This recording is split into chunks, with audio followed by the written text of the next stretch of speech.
आपको ताज्जुब होगा ये जानकर कि जबकि इस सिद्धांत की वजह से हमारे देश में महिलाओं को वोट देने का अधिकार आजादी के पहले दिन से मिला, अमेरिका जैसे देश में ये अधिकार उन्हें इस अधिकार के लिए 150 साल इंतजार करना पड़ा, संघर्ष करना पड़ा। हमारे देश की राजनीतिक व्यवस्था में महिला आरक्षण लागू करना भी दुनिया में एक ऐसा ही अनोखा कदम था। पंचायतों और नगर पालिकाओं में 33% आरक्षण का प्रावधान भी भारतीय राष्ट्रीय कांग्रेस की सरकार ने स्वर्गीय राजीव गांधी जी के नेतृत्व में सदन पटल पर पहली बार पेश किया, मगर उस समय ये प्रावधान पारित नहीं हो पाया। आज आदरणीय प्रधानमंत्री महोदय जी ने भी इसका जिक्र किया, लेकिन हमेशा की तरह उन्होंने आधी बात बोल दी। उन्होंने कहा, सदन को ये बताया कि विरोध करने वाले कौन थे, उन्होंने ये नहीं बताया। उन्होंने कहा कि इसका विरोध हुआ, कौन किसने विरोध किया और नहीं बताया। विरोध तो आप ही ने किया था, भाजपा ने। कुछ सालों बाद स्वर्गीय श्री पीवी नरसिम्हा राव जी के नेतृत्व में कांग्रेस सरकार ने इस कानून को सदन में पारित करके लागू किया। आज अपने भाषण में प्रधानमंत्री जी ने जब पंचायत की आंदोलित महिलाओं का जिक्र किया, तो ये समझ लीजिए कि इस कदम के चलते ही आज 40 लाख पंचायत प्रतिनिधियों में से 15 लाख महिलाएं हमारे लोकतंत्र में भागीदार हैं। 2010 में स्वर्गीय प्रधानमंत्री डॉक्टर मनमोहन सिंह जी और यूपीए की अध्यक्ष श्रीमती सोनिया गांधी जी के नेतृत्व में कांग्रेस पार्टी ने लोकसभा और विधानसभा में महिलाओं को आरक्षण देने का फिर से प्रयास किया। राज्यसभा में इसे पारित भी कराया, लेकिन लोकसभा में आम सहमति नहीं बन पाई। 2018 में आदरणीय श्री राहुल गांधी जी ने मोदी जी को एक पत्र लिखा और उस पत्र में उन्होंने कहा कि ये महिला का जो आरक्षण है ये 2019 तक लागू हो जाना चाहिए। मुझे लगता है कि यहाँ आकर प्रधानमंत्री जी राहुल जी का मजाक तो बना लेते हैं, लेकिन घर जाके उनकी बातों पर गौर करते हैं, क्योंकि हम आज उसी बात पर चर्चा कर रहे हैं। वैसे आज प्रधानमंत्री जी की बातों से ये लगा कि भाजपा ही महिला आरक्षण के चैंपियन, प्रस्तावक और सबसे बड़े समर्थक रहे हैं। इनके पूरे भाषण में यही बात थी, जबकि ये कह रहे थे कि इन्हें इसका श्रेय नहीं चाहिए। कोई भी महिला आपको बता देगी कि बार बार बहकाने वाले पुरुषों को महिलाएं झट से पहचान लेती हैं। थोड़ी सावधानी बरत लीजिए, पकड़े जाएंगे। आखिर जब 2023 में राहुल जी के पत्र को पढ़ने के कुछ सालों बाद, हाँ, उसके बाद पढ़ लिया। आखिर जब 2023 में आदरणीय प्रधानमंत्री नरेंद्र मोदी जी की सरकार ने यह अधिनियम सर्वसहमति से पारित किया, तब भारतीय राष्ट्रीय कांग्रेस ने अपनी विचारधारा के अनुकूल इसका पूरा समर्थन किया। आज भी इसमें कोई शक नहीं होना चाहिए कि भारतीय राष्ट्रीय कांग्रेस महिला आरक्षण के पक्ष में डट कर खड़ी है और खड़ी रहेगी। लेकिन अध्यक्ष महोदय, सच्चाई ये है कि आज की चर्चा दरअसल महिला आरक्षण पर है ही नहीं। जो विधेयक के सरकार ने पेश किया है, उसका प्रारूप हमने पढ़ा, उससे पूरी चर्चा ही बदल गई है। उनकी सरकार के इस विधेयक का सार सुनिए। सबसे पहले इसमें लिखा है कि संसद में महिला आरक्षण 2029 तक लागू होना चाहिए। हम सहमत हैं। फिर कहा गया है कि इसे लागू करने के लिए लोकसभा सदस्यों की संख्या 50% बढ़ानी पड़ेगी। मतलब कि सीटों की संख्या 543 से बढ़कर 850 तक बढ़ाई जाएगी। और इन सीटों को बढ़ाने के लिए एक परिसीमन आयोग बनाया जाएगा जो 2011 की जनगणना को आधार बनाकर ये कार्य करेगा। ऊपर से इसमें कोई आपत्तिजनक बात नहीं लगती, मगर इसे गहराई से समझा जाए तो इसका असली मकसद उभरता है। वह राजनीति की बू जिसका जिक्र प्रधानमंत्री महोदय ने किया, वह राजनीति की बू इसमें पूरी तरह से घुली हुई है। दरअसल इसी सरकार ने महिला आरक्षण का जो विधेयक सर्वसहमति से 2023 में पारित कराया था, उसमें 2 चीजें थी जो इस विधेयक में नहीं है। उसमें लिखा था कि इसे लागू करने से पहले नई जनगणना और परिसीमन कराई जाएगी। अब अचानक क्या हो गया? मन बदल गया। वही सरकार पुराने आंकड़ों के आधार पर क्यों आगे बढ़ना चाह रही है और इतनी जल्दबाजी क्यों? अध्यक्ष महोदय, ये हमारे देश की सच्चाई है कि प्रतिनिधित्व का सवाल जनसंख्या के सवाल से जुड़ा हुआ है। जब तक जातीय जनगणना नहीं होती, सभी वर्गों को उचित प्रतिनिधित्व नहीं मिल सकता। यह अनिवार्य है। ये सरकार 2011 की जनगणना पर आगे बढ़ना इसलिए चाहती है क्योंकि इस जनगणना में ओबीसी वर्ग की संख्या ही नहीं है।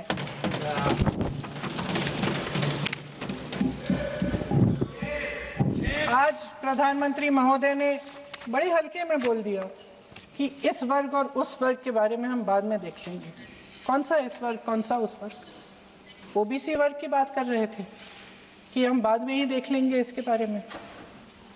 ये हल्के में नहीं लेना चाहिए अध्यक्ष महोदय। ये एक बहुत बड़ी संख्या है, एक पूरे वर्ग का परिश्रम है, एक पूरे वर्ग का संघर्ष है।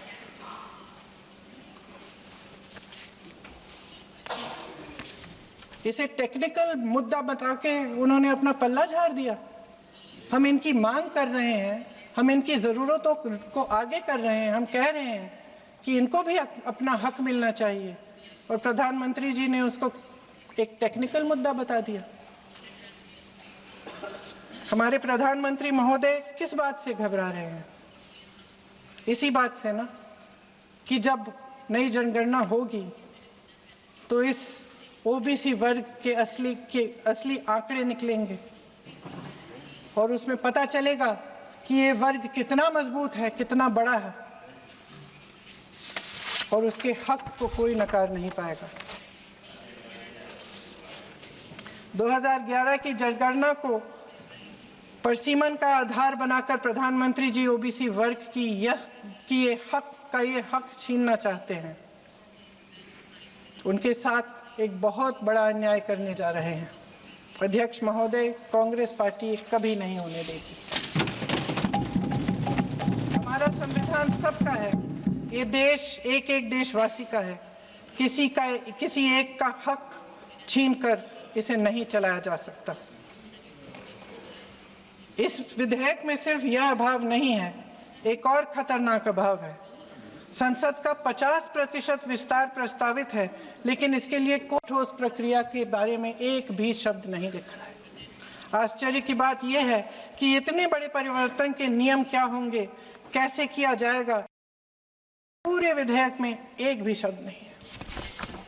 महोदय, संसद में भारत के हर प्रदेश की भागीदारी 1971 में निश्चित तौर पर तय की गई थी और इसमें परिवर्तन लाने पर रोक लगाई गई थी, लेकिन इस विधेयक के तहत ये सब बदलने जा रहा है। आदरणीय प्रधानमंत्री महोदय जी और उनके अन्य मंत्रियों के खोखले आश्वासनों के बावजूद यह निश्चित है कि संसद में प्रदेशों के वजन का परिवर्तन किया जाएगा। हमारे लोकतंत्र की व्यवस्था में इतने बड़े परिवर्तन के लिए पूरी प्रक्रिया बनी हुई है, मगर इनकी योजना यही है कि प्रक्रिया को नकारा जाएगा। जिस तरह असम में इन्होंने मनचाहे सीटों को काटा पीटा, विपक्षी दलों के नेताओं की सीटों का विभाजन किया और अपने राजनीतिक फायदे के लिए नई सीमाएं बनाई, उसी तरह ये पूरे देश में चला। इसका मतलब ये है कि परिसीमन आयोग में सरकार द्वारा चुने गए 3 जने इस पूरे देश के प्रदेशों का वजूद, देश के लोकतंत्र में उनकी भागीदारी और उनका महत्व तय करेंगे। लोकतंत्र को खत्म करने की शुरुआत तो इस सरकार ने चुनाव आयोग, न्यायपालिका, मीडिया और अन्य संस्थाओं पर अपना पूरा दबाव डालकर शुरू कर ही लिया था, मगर अब लोकतंत्र पर खुला वार होने जा रहा है। अगर ये विधेयक पारित होता है तो समझ लीजिए कि इस देश में लोकतंत्र खत्म हो जाएगा। अध्यक्ष महोदय, मौजूदा सरकार एक बार फिर इस देश की जनता की आंखों में धूल झोंकने का काम करके देश की अखंडता पर बहुत बड़ा हमला कर रही है। एक तरफ महिला आरक्षण की बड़ी बड़ी बातें तो दूसरी तरफ गुप्त रूप से ओबीसी वर्ग का हक छीना जा रहा है और कुछ प्रदेशों की ताकत कम करके लोकतंत्र की धज्जियां उड़ाकर अगले चुनाव के लिए अपनी पार्टी की मजबूती का ढांचा बनाया जा रहा है। हंस रहे हैं गृह मंत्री जी, हंस रहे हैं। पूरी योजना बना रखी है। चाणक्य आज अगर जिंदा होते तो वो भी चौंक जाते आपकी राजनीतिक कुटिलता पे।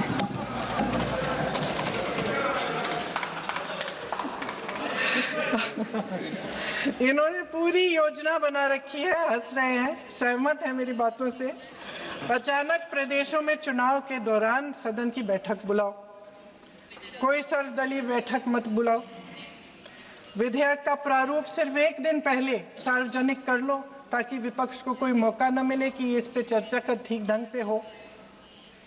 मीडिया और पब्लिक में पहले से ही चर्चा शुरू कर लो कि मोदी जी एक बहुत बड़ा कदम उठाने वाले हैं महिलाओं के उत्थान के लिए। ये विपक्षी दल के जो नेता हैं कुछ समझते नहीं हैं, राष्ट्र के हित में कुछ करते नहीं हैं, विरोध करेंगे। बेचारे मोदी जी इतना बड़ा कदम उठाने वाले हैं, सबको इनका साथ देना चाहिए राजनीति से ऊपर उठकर, और ये कर करके विपक्ष को धर्म संकट में डाल दो। एक तरफ महिला आरक्षण और दूसरी तरफ आपको काट पीट करने की, पूरे ढांचे को बदलने की स्वतंत्रता, ओबीसी वर्ग को नकारने की स्वतंत्रता। अध्यक्ष महोदय, राजनीति में कुटिल होना अपनी जगह है, शायद हमें और थोड़ा होना भी चाहिए इस तरफ वालों को, लेकिन सत्ता बनाए रखने की महत्वाकांक्षाओं को परे करके देश के हित के लिए सही निर्णय लेना अलग। शायद हम आदरणीय प्रधानमंत्री महोदय जी से आज ये उम्मीद नहीं रख सकते क्योंकि वह समस्याओं से घिरे हुए हैं, उन पर अंतर्राष्ट्रीय दबाव बहुत है। महिला आरक्षण जैसे ऐतिहासिक कदम को उन्होंने सत्ता को बनाए रखने का एक कमजोर बहाना बना दिया है। जाति जनगणना को नकारते हुए एक ऐसी संसद बनाना चाहते हैं जिसमें सिर्फ अभिव्यक्ति और चर्चा का ही अभाव नहीं होगा, बल्कि पिछड़े वर्गों और प्रदेशों की समानता का भी अभाव होगा। हमारी मातृभूमि की अखंडता का आधार है one citizen, one vote, one value. अलग अलग राज्यों का दर्जा बगैर किसी संवैधानिक प्रक्रिया के तय करना इस अखंडता पर वार है। इससे हम कैसे सहमत हो सकते हैं? अध्यक्ष महोदय, इन्हीं 543 लोकसभा क्षेत्रों में से महिलाओं को 33% आरक्षण क्यों नहीं दिया जाता?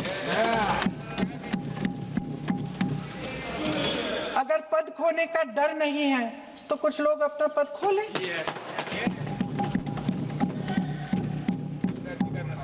इसी में से एससी एसटी का जो दर्जा है, एससी एसटी में महिलाओं का आरक्षण 33% हो जाए, 1/3 आरक्षण हो जाए, ओबीसी का भी उचित आरक्षण हो जाए, आज पारित हो सकता है। शुभ काम भी हो जाएगा, बेवजह प्रक्रियाहीन परिसीमन से देश का नुकसान भी नहीं होगा और काला टीका भी काम आ जाएगा।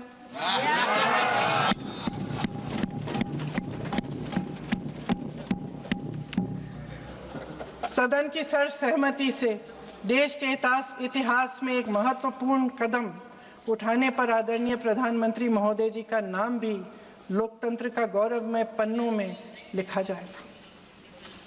अध्यक्ष महोदय, आज मेरी बहुत सारी बहनें यहाँ बैठी हैं, सदन की चर्चा देख रही हैं। हम चाहे बड़े शहरों में रहती हों या छोटे कस्बों में, गांव में, आज बार-बार दिखा रहे हैं कैंडिडेट्स, चाहे पढ़ी लिखी हो, कभी भी सभागृह की गैलरी की चर्चा नहीं करते सदन में। फोटो दिखा रहे हो,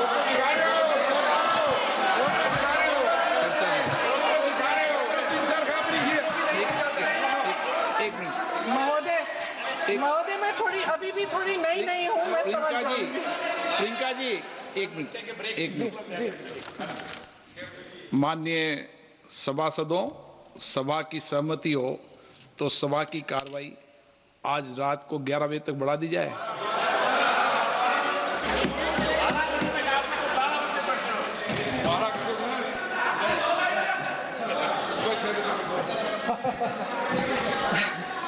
अध्यक्ष महोदय, हम चाहे बड़े शहरों में रहती हों या छोटे कस्बों और गांवों में, चाहे पढ़ी लिखी हों या हमने अवसरों की कमी का सामना किया हो,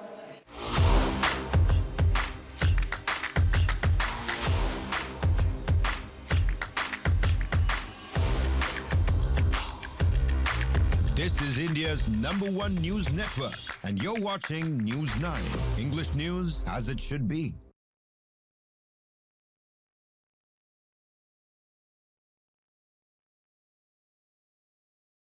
दिलाना चाहती हूं कि इस देश की महिलाएं निडरता पूर्वक जीवन के कठिन से कठिन परिस्थितियों में अपने हक के लिए लड़ना भी जानती हैं। घोर अंधकार से भरी रात में उठकर एक नई सुबह का दावा करना जानती हैं। इस देश की महिलाएं वे जबरदस्त सामूहिक शक्ति हैं जो इस देश के भविष्य को आकार दे रही हैं। इसलिए अध्यक्ष महोदय, आपके द्वारा मैं आदरणीय प्रधानमंत्री महोदय जी को ये कहना चाहती हूँ कि अगर वे इस ऐतिहासिक कदम को ईमानदारी से उठा रहे होते तो पूरा संसद इनके साथ एकजुट होकर इसे पारित करता। लेकिन देश की महिलाओं के नाम पर इस देश के बुनियादी ढांचे, इसकी अखंडता के साथ खिलवाड़ करने की कोशिश ने इस विधेयक का मकसद ही बदल डाला है। हमारी संसद को कमजोर करके अपनी सत्ता को कायम रखने की एक खोखली कोशिश साबित हुई है। आदरणीय प्रधानमंत्री महोदय जी, इस देश की महिलाओं का वाकई आप सम्मान करते तो उनका राजनीतिक इस्तेमाल न करते। ये आपकी हस्ती, आपके पद, उसकी गरिमा और आपके दायित्व के प्रतिकूल है। आपने ही कहा था कि भारत की हर नारी का ये हक है, उसका अधिकार है, किसी की मेहरबानी नहीं। आज नहीं तो कल उसे ये हक मिलेगा और इस हक को वे पूरी जिम्मेदारी से देश की अखंडता और एकता को बचाने के लिए इस्तेमाल करेगी। हम आपके इन तीनों विधेयकों का सख्त विरोध करते हैं। लेकिन अभी भी आप एक ऐसा निर्णय ले सकते हैं जो सर्वसहमति से इस सदन में पारित हो जाएगा और हमारे देश की हर नारी को अपनी असली शक्ति को धारण करने का मौका मिलेगा। मैं आपके द्वारा प्रधानमंत्री जी से अपील करती हूं कि मन बनाएं, साहस करें, सही निर्णय ले लें। हम सब उनके साथ खड़े रहेंगे। धन्यवाद।